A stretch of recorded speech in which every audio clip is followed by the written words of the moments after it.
மாணவிகளே, இப்பொழுது நாம் 5ஆம் இயலில் இடம்பெறுகின்ற உரைநடை உலகம். உரைநடை உலகம் நாளெல்லாம் வினை செய் இந்த தலைப்பில் 5ஆம் இயலில் காணப்படுகின்ற உரைநடை உலகம். தலைப்பு ஆனந்தரங்கர் நாட்குறிப்பு.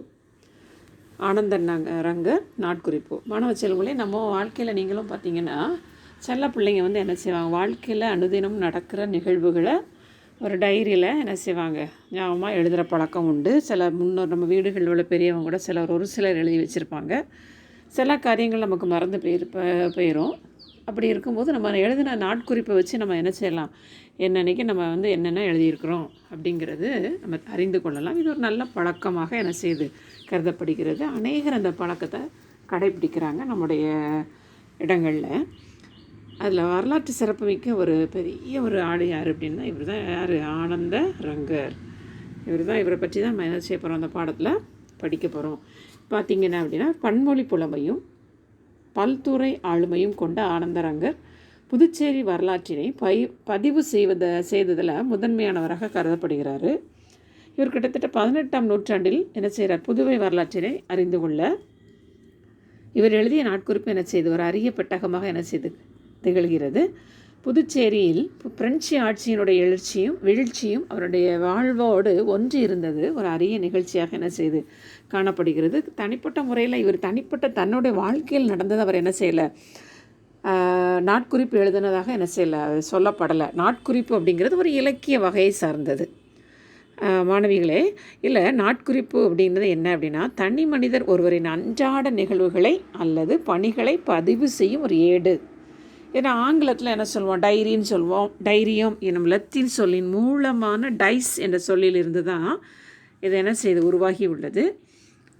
பார்த்திங்க அப்படின்னு சொன்னால் இந்த நாட்குறிப்பில் இந்தியாவுக்கு கடல் வழியே கண்டுபிடித்த போர்ச்சுகீசிய மாலுமி வாஸ்கோட காமா அப்படிங்கிறவர் நாட்குறிப்பு எழுதும் பழக்கம் உள்ளவர். அவருடைய நாட்குறிப்புகள் ஆல்வாரோ வெல்லோ என்பவரால் என்ன செஞ்சிருக்கு, பதிவு செய்யப்படுகிறது. சில முகலாய மன்னர்களில் பாபர் காலம் முதல் நாட்குறிப்பு எழுதும் வழக்கம் என்ன செஞ்சிருக்கு இருந்துச்சு. இதை அவுரங்கசீப் ஆட்சி காலத்தில் தான் என்ன செஞ்சாங்க, அதை அவர் என்ன செஞ்சாராம், அதை நாட்குறிப்பு எழுதுறதை தடை செய்திருக்கிறார். யார்? அவுரங்கசீப். 1498ஆம் ஆண்டில் ஐரோப்பாவிலிருந்து இந்தியாவுக்கு கடல் வழியில் வந்த, ஏற்கனவே நான் சொன்னாலே வாஸ்கோட காமா தான் அந்த பழக்கத்தை, நாட்குறிப்பு எழுதுகிற வழக்கத்தை அவர் வச்சுருக்கிறாரு. அப்புறம் பாருங்கள், ஆனந்தரங்கர் 18ஆம் நூற்றாண்டில் வாழ்ந்தவர். இப்போ எந்த நூற்றாண்டு? 18ஆம் நூற்றாண்டு. இதை நான் ஒழுங்காக நீங்கள் படிச்சிருக்கணும். பிரெஞ்சு கிழக்கிந்திய உரை பெயர்ப்பாளராகவும் என்ன செஞ்சார், துய்ப்ளே என்ற பிரெஞ்சு ஆளுநரின் மொழிபெயர்ப்பாளராகவும் பணியாற்றியவர். இவருடைய நாட்குறிப்பு கிட்டத்தட்ட 25 ஆண்டுகளாக என்ன செஞ்சுருக்கிறாரு, அவர் எழுதியிருக்கிற பழக்கத்தை வச்சிருக்கிறாரு. பிரெஞ்சு அரசு பற்றி அறிய உதவும் சிறிய வரலாற்று கருவூலமாகவும் என்ன செய்து, ஆவணமாகவும் இலக்கியமாகவும் என்ன செய்து நாட்குறிப்பு திகழ்கிறது. மாணவிகளை, இவருடைய தனிப்பட்ட முறையில் இவர் யார் அப்படின்னு சொல்கிறது தான் அதில் நமக்கு தெரியணும். கிபி 1709ஆம் ஆண்டு மார்ச் திங்கள் 30ஆம் தேதியை சென்னையில் உள்ள பெரம்பூரில் பிறந்தார். கியோம் ஆந்திரே எபேர் புதுச்சேரியின் தலைமை பொறுப்பினை ஏற்றார். அவர் தம் தரகராக நைனியப்பர் நியமிக்கப்பட்டார். அந்த நைனியப்பருடைய மைத்துனர் திருவேங்கடம் அப்படிங்கிறவர் தான். அப்பேற்பட்ட அவருடைய மகன் தான் யார், ஆனந்தரங்கர். இவர் தன்னுடைய 17 வயதில் அவர் தந்தை அவரை இழந்துடுறாரு ஆனந்தரங்கர். அதுக்கப்புறம் பார்த்திங்கன்னா அடுத்தது அவர் எங்கே போகிறாரு அப்படின்னு சொன்னால், அவர் சென்னையில் பார்த்திங்கன்னா 17 வயசில் அப்பா இல்லை. அதுக்கப்புறம் பரங்கிப்பேட்டை நெசவு சாலைக்கும் சாயம் துவைக்கும் கிடங்குக்கும் தலைவராக நியமிக்கப்பட்டார். அதுக்கப்புறம் உழைப்பும் உண்மையும் உறுதியும் மிக்கவர் தான் ஆனந்தரங்கர். அப்படியேப்பட்டவர் பிரெஞ்சு ஆளுநர் துய்ப்ளே காலத்தில் தலைமை தூவி பாஷியாக பணியாற்றினார். தூவி பாஷை அப்படின்னா என்ன அர்த்தம்னா மொழிபெயர்ப்பாளராக பணியாற்றினார். வல்லாண்மை மிக்க பிரெஞ்சு ஆட்சியின் நம்பிக்கைக்குரியவராக மிகுந்த அரசியல் செல்வாக்குடன் இந்த ஆனந்தரங்கர் என்ன செஞ்சுருக்கிறாருமா இருந்திருக்கிறாரு. தன்னுடைய நாட்குறிப்பில் ஒவ்வொரு நாள் நிகழ்வுக்கும் ஆண்டு, திங்கள், நாள், கிழமை அதெல்லாம் அவர் குறிப்பிடுற வழக்கம் உண்டு. அந்த நாளின் நேரம், நிகழ்விடம் ஆகியவற்றை கூட அவர் என்ன செஞ்சுருக்கிறார், எழுதி வச்சிருக்கிறாரு.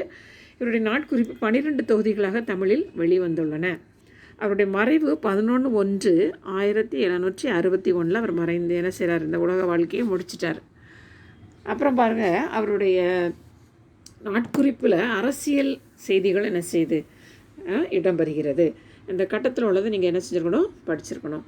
அப்புறம் இதுதான் அவருடைய கையெழுத்து, ஆனந்தரங்கனுடைய கையெழுத்து அது. அதுக்கப்புறம் அந்த ஆனந்தரங்கர் காலத்தில் என்ன செஞ்சிருக்கு, புதுவைக்கும் தமிழகத்துக்கும் தென்னிந்தியாவில் பல்வேறு நிகழ்வுகளை பதிவு செய்துள்ளது.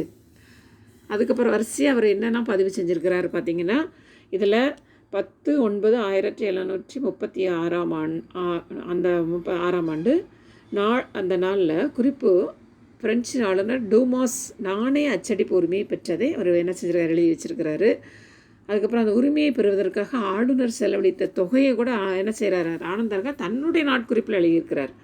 அப்புறம் லெபர்தோனே பிரெஞ்சு கப்பல் தளபதி ஆங்கிலேயரின் கட்டுப்பாட்டில் இருந்த சென்னையை எப்போ கைப்பற்றினார், 1746 கைப்பற்றியதையும் அதை கண்டு சினமுற்ற ஆர்காடு நவாப் அன்வர் தீன்கானின் மூத்த மகன் மகபுஸ்கான் பிரெஞ்சு அரசை எதிர்த்து போரிட்டதை நேரில் பார்க்கறது மாதிரியே அவர் நாட்குறிப்பில் எழுதியிருக்கிறார்.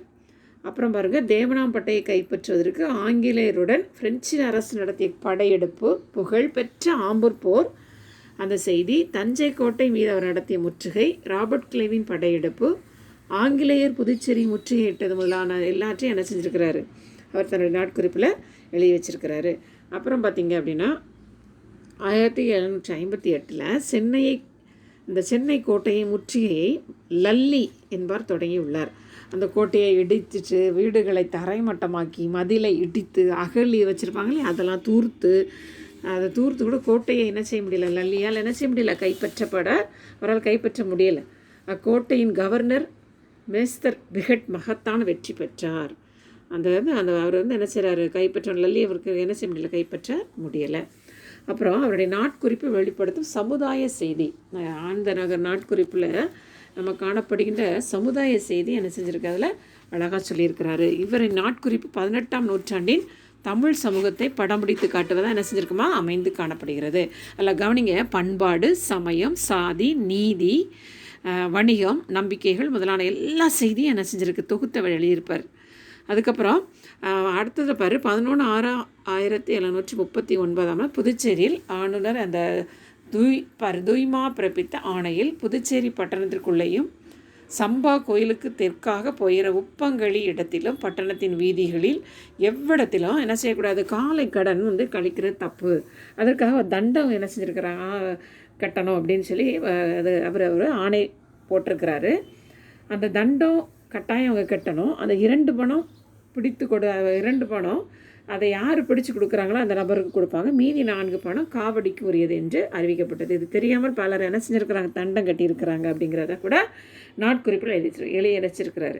அதாவது காலை கடன்கள் சாலையில் கழிக்கிறது ஒரு குற்றம் அப்படின்னு சொல்லி இருந்துச்சு நம்ம புதுச்சேரியில். அப்புறம் அடுத்து பாருங்கள், நீதி வழங்குதல், தண்டனை அளித்தல் முதலிய செய்தியில் கூட அவர் நாட்குறிப்பில் என்ன செஞ்சுருக்கிறாரா, எழுதி வச்சிருக்கிறார். மரண தண்டனை வழங்குதல், காது அறுத்தல், சாட்டையடி கொடுக்கறது, கிடங்கில் போடுறது போன்ற தண்டனைகள்லாம் அந்த காலத்தில் என்ன செஞ்சுருக்கு, வழங்கப்பட்டிருக்கு. இந்த இதில் ஊவைசா தமிழ் தாத்தா என்ன சொல்லியிருக்கிறாரு அப்படின்னு சொல்கிறது நீ என்ன செஞ்சுக்கோங்க, இது கட்டத்தில் உள்ளதை பார்த்துக்கோங்க. அப்புறம் அடுத்தது வேவே சு அவங்களும் என்ன சொல்லியிருக்காங்கிறது என்ன செஞ்சுருக்கு, அதில் கொடுத்துருக்கு பாரு, இதையும் நீங்கள் பார்த்துக்கோங்க. அப்புறம் திருப்பி அந்த புதுச்சேரியில் தொடர்ந்து வீடுகளில் திருடுவாங்க இல்லையா, திருட்டு தொழில் செய்கிறவங்க அவங்களையும் பிடிக்கிறதுக்கு ஒரு குழு வச்சுருக்கிறாங்க. திருடனை கடைத்தெருவில் பிடிச்சிட்டாங்க அப்படின்னா அவனை தூக்கில் போட்டுருவாங்களாம். ஏனைய 2 காதுகளை என்ன செய்வாங்க, அறுத்து 50 அடி கசையடி கொடுத்து அனுப்பியிருக்கிறாங்க. அப்புறம் அடுத்த இதில் பாருங்கள், வணிக செய்தி. அந்த அடுத்த பேரில் பார்த்திங்கன்னா வணிக செய்தி. ஆனந்தரங்கர் நாட்குறிப்பு பெரும்பாலும் வணிக செய்தி தான் இருக்கும். கணக்கு, வரவு செலவு பட்டியல்லாம் அதில் நீண்டு இருக்கும். பிறகும் வணிகத்திற்கு முதன்மை அளித்துள்ளதை அதனால தான் அவர் வணிகத்திற்கு முதன்மை என்ன செஞ்சுருக்கிறார், ரொம்ப அழிச்சிருக்கிறார் அப்படிங்கிறது என்ன செய்யும், அவருடைய நாட்குறிப்பில் மூலம் நம்ம என்ன செய்யலாம், அறிந்து கொள்ளதுக்கு வாய்ப்பாக என்ன செய்துமா அமைகிறது.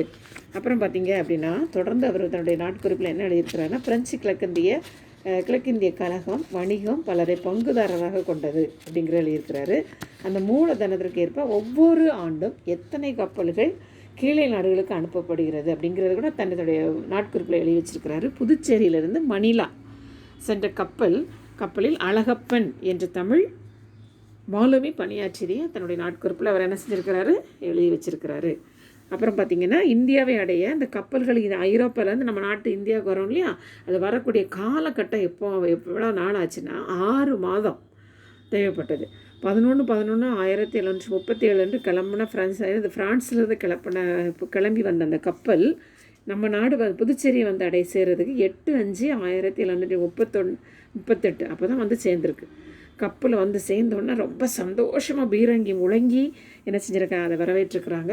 ஒவ்வொரு ஆண்டும் துணிகளுக்கான வர்த்தகரிடமும் தரகரிடமும் ஒப்பந்தம் செஞ்சுருவாங்க துணி விற்கிறதுக்கெலாம். அப்புறம் பார்த்திங்கன்னா அதில் இந்த வர்த்தகர் வந்து அங்கீகாரம் பெற்று தான் அதில் குறிப்பிட்டிருக்கிறாரு. அதுக்குரிய ரசீதுகள்லாம் என்ன செஞ்சுருக்கு, பெறப்பட்டிருக்கு. 100லேருந்து 320க்கும் மேற்பட்ட விகிதத்தில் அவர்கள் 6 மாதத்துக்குள்ளே கழகத்திற்கு பணத்தை என்ன செஞ்சிடணும், செலுத்திடணும். கட்டாயம் அப்படி செலுத்தி கட்டாயம் அதை அடைச்சிடணும். கையெழுத்திட்டு கொடுத்தனர். வணிக கழகத்தின் அதிகாரன கொர்னே இவற்றை என்ன செய்தார், பெற்று பாதுகாத்தார். அதை கூட தன்னுடைய நாள் குறிப்பில் என்ன செஞ்சுருக்கிறாரு, அவர் எழுதி வச்சிருக்கிறாரு. அப்புறம் புதுச்சேரியில் நாணயம் வந்து என்ன செஞ்சாங்க, அச்சடிக்கிறது இருந்துச்சு. அதை நிஜாமிடமிருந்து பிரெஞ்சு வணிக களம் பெற்றது. இதற்கான ஆணையை 10/9/1736 கனகராயர் பல்லக்கில் வைத்து ஊருக்குள் கொண்டு வந்தார். அந்த நாணய அச்சிட்டு எடுக்கிற வழக்கத்தை 21 பிரங்கிகள் முழங்கின. 8 மாற்றுக்கு குறைவான வராக நாணயங்கள் வைத்திருப்பது தண்டனைக்குரிய குற்றம் என்று பிரெஞ்சு மன்னரின் ஆணையின் பெயரில் 1739 மே மாதம் அது அறிவிக்கப்பட்டது. பல்வேறு விதமாக வரான்கள், வராகன் அப்படின்னா நாணயம், அதை அச்சடிச்சிருக்கிறாங்க. அது புதுச்சேரியில் பிறை வராகன், சென்னை பட்டணத்து நட்சத்திர வராகன், வட்ட வராகன், பரங்கிப்பேட்டை வராகன், ஆரணி வராகன் அப்படின்னு சொல்லி அதுக்கு பேர் சொல்லியிருக்கிறாங்க. அதில் அந்த நாணயத்தினுடைய இதெல்லாம் அதில் கொடுத்துருக்கு. ஆனந்தரங்கர் காலத்தில் இருந்த நாணயங்கள் பற்றி அதனை பார்த்துக்கோங்க. அப்புறம் பார்த்திங்கன்னா ஆனந்தரங்கரினுடைய பதிவுகளுடைய குறிப்பேட்டில் என்னெல்லாம் வச்சுருப்பாருன்னா 1745 21ஆம் நாள் வியாழக்கிழமை மாலை பொழுதில் வீசிய பெருங்காற்று என்ன செஞ்சுட்டு புதுச்சேரியை சூறையாடியது. பெருங்காற்று புயல் வந்து புதுச்சேரியை அழிச்சிருச்சு. அப்புறம் அஸ்தமித்த காலையிலேருந்து பெருங்காற்று அடிச்சிருக்கு. அதில் ஊரில் உண்டான மரங்கள்லாம் பட்டு விழுந்துருச்சு, கீழே விழுந்துட்டு வேரோட வீடுகள் வெள்ளத்தில் என்ன செஞ்சுட்டு அடிச்சுட்டு போயிட்டு, வெள்ளத்தில் வீடுகள் போனோன்னா மாடுகள் கன்றுகள் மனுஷர்கள்லாம் தெருவில் செத்து கிடக்கிறாங்க. ஒரே தெரு ஃபுல்லாக ஒரு பிணநாற்றமாக இருந்தது அப்படின்னு சொல்லி மனம் நொந்து அவர் எழுதியிருக்கிறாரு. அப்புறம் பார்த்திங்கன்னா இந்த நிகழ்வு எல்லாமே உண்ண உணவும் நீரும் இல்லாமல், குடிக்க தண்ணி கூட இல்லாமல் இருக்கும்போது அந்த நேரத்தில் ஒழுகரையிலே கனகராயர் அப்படிங்கிறவர் பெருஞ்சோர் அடித்து தமிழரின் இரக்கத்தையும் ஈரத்தையும் வெளிப்படுத்தியதே ஆனந்தரங்கர் என்ன செஞ்சாராம், பெருமிதத்தோடு தன்னுடைய நாட்குறிப்பில் அவர் பதிவு செஞ்சுருக்கிறாரு.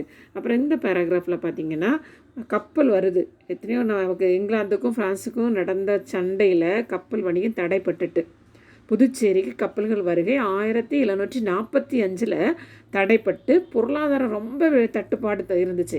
அப்போது புதுச்சேரி வணிகம் முழுவதும் வீழ்ந்தது. மக்கள் ரொம்ப எல்லாரும் கப்பல் வருமானு எதிர்பார்க்க தொடங்கினர். ஊழியர்களுக்கு ஊதியம் கொடுக்க முடியல, கஷ்டம்தான், ரொம்ப கஷ்டப்பட்டாங்க. ஆளுநர் ரொம்ப துன்பப்பட்டார். இந்த நிலையில் 8/6/1746 லெபுர்தோனே அப்படிங்கிறதுலேருந்து 9 கப்பல் புதுவைக்கு என்ன செஞ்சிருச்சு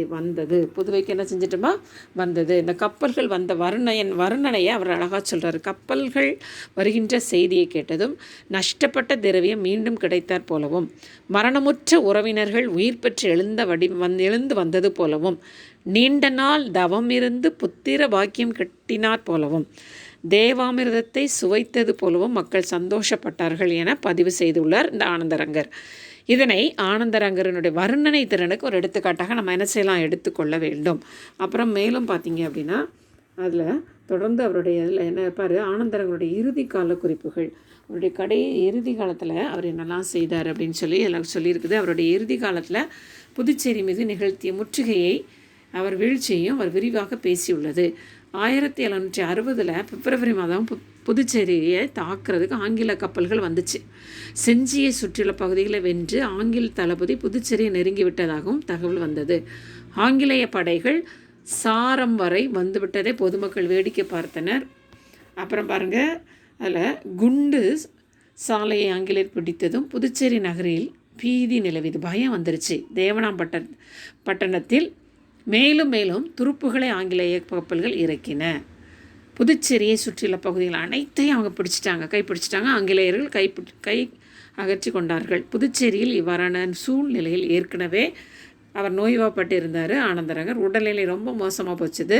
12/1/1761 திங்கட்கிழமை 5 நாழிகைக்கு பட்டணத்தின் மீது பீரங்கி குண்டுகள் விழுந்து கொண்டிருந்த வேளையில் ஆனந்தரங்கர் மறைந்தார் அப்படின்னு சொல்லி அவருடைய வாழ்க்கை முடிஞ்சிருது. கடைசியில் பாரு 1736ஆம் ஆண்டு செப்டம்பர் 6ஆம் நாள் தொடங்கி ஏறத்தழ 25 ஆண்டுகால தென்னிந்திய வரலாற்றை பதிவு செய்தார் இந்த ஆனந்தரங்கர்.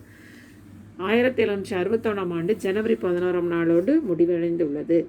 இவருடைய நாட்குறிப்பு எழுதுகிற அது முடிவடைந்துருச்சு. புதுச்சேரியின் முற்றுகை பற்றிய முடிவினை கூறாமலேயே நாட்குறிப்பு முடிந்துள்ளது.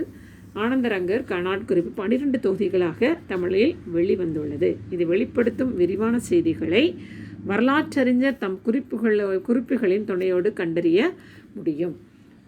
கவனிங்கம்மா, இப்போ ஏற்பட்ட அந்த பெரிய சிறந்த அந்த உழைப்பாளராகிய அந்த ஆனந்தரங்கருடைய மறைவு என்ன செஞ்சுட்டு 1761 அவர் மறைந்தார் அப்படின்னு சொல்லி என்ன செஞ்சுருக்கு சொல்லப்பட்டிருக்கு. ஆனந்தரங்கர் கடைசி வரைக்கும் அவர் எழுத்தாளராக என்ன செஞ்சாராம் இருந்தார். அப்புறம் இவருக்கு ஒரு சிறந்த பேர் இந்தியாவின் பெப்பிசு என்று அழைக்கப்பட்டார். இந்தியாவின் பெப்பிசு, அதாவது உலக நாட்குறிப்பு இலக்கியத்தின் தந்தை என்று அழைக்கப்பட்டவர் சாமுவேல் பெப்பிசு. இவர் இந்த சாமுவேல் பெப்பிசு என்பவர் ஆங்கிலேய படையில் பணியாற்றியவர். 2ஆம் சார்லஸ் மன்னர் காலத்து நிகழ்வுகளை இவர் நாட்குறிப்பாக எழுதும் பழக்கத்தை உடையவர். இதுதான் முதல் நாட்குறிப்பு. இவரை போல் ஆனந்தரங்கரும் தம் கால நிகழ்வுகளை நாட்குறிப்பாக எழுதி வைத்துள்ளார். இந்நாட்குறிப்பு இந்தியாவின் முதன்மையான நாட்குறிப்பாகும். எனவே தான் ஆனந்தரங்கர் இந்தியாவின் பெப்பிசு என என்ன செய்கிறார் அழைக்கப்படுகிறார். சரியாம்மா? இதில் உள்ள கேள்விகள்லாம் என்ன செஞ்சுக்க படிச்சுட்டு வாங்க.